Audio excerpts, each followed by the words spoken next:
ঘৰলৈ উভতিব লক্ষীপ্ৰসাদ আৰু হৰিপ্ৰসাদ। প্ৰায় ৩ বছৰৰ পাছত পৰিয়ালৰ সৈতে পুনৰ মিলন হ'ব দুয়োৰে। আবেগ আনন্দ মিহলি এক মিশ্ৰিত অনুভূতিৰ সাক্ষী কাজিৰঙা। লক্ষীপ্ৰসাদ আৰু হৰিপ্ৰসাদ দুটা ঘৰচীয়া হাতী। ডুমডুমা বন সংমণ্ডলে প্ৰায় ৩ বছৰ পূৰ্বে বিশেষ কাৰণত জব্দ কৰিছিল এই হাতী দুটাক। ন্যায়ালয়ৰ নিৰ্দেশত পৰৱৰ্তী সময়ত হাতী দুটা তদাৰকৰ বাবে প্ৰেৰণ কৰা হৈছিল কাজিৰঙা ৰাষ্ট্ৰীয় উদ্যানলৈ। বিগত সময়ত কাজিৰঙা ৰাষ্ট্ৰীয় উদ্যানত সেৱা আগবঢ়াইছিল লক্ষীপ্ৰসাদ আৰু হৰিপ্ৰসাদে।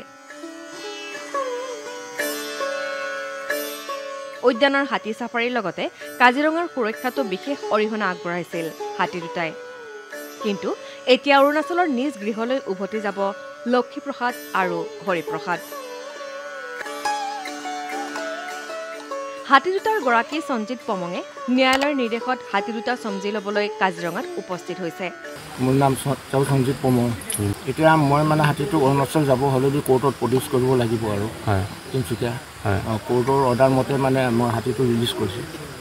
নিজৰ এটা ফেমিলি মেম্বাৰ পৰিৱাৰ নিচিনাকৈ আমি আছিলোঁ। ইমান দিন আঁতৰি আছিলে, মনটো ভাল লগা নাই। আজি মানে বহুত সুখী হৈছোঁ আৰু হাতীটো ঘৰলৈ উভতিছে। সৰুৰ পৰা তাৰ যোনটো জলবায়ুত মানে আছিলে, পৰিৱেশত আছিলে, এইটো অলপ বেলেগ। তানিয়ালৈকে চব ভাল হৈ যাব আৰু। ৩ বছৰীয়া হাতী দুটাক বৰকৈ মনত পেলাই সঞ্জীৱ পমঙে। মাজুলীত গড়ে সন্ত্ৰাস সৃষ্টি কৰাৰ সময়তে গড় খেদিবলৈ লৈ যোৱা হৈছিল লক্ষীপ্ৰসাদ আৰু হৰিপ্ৰসাদক। এতিয়া ঘৰলৈ উভতি বিশ্ৰাম ল'ব দুই হাতীয়ে। গোলাঘাটৰ পৰা সুজিত ঘোষ, বাতৰি বিভাগ, DD অসম।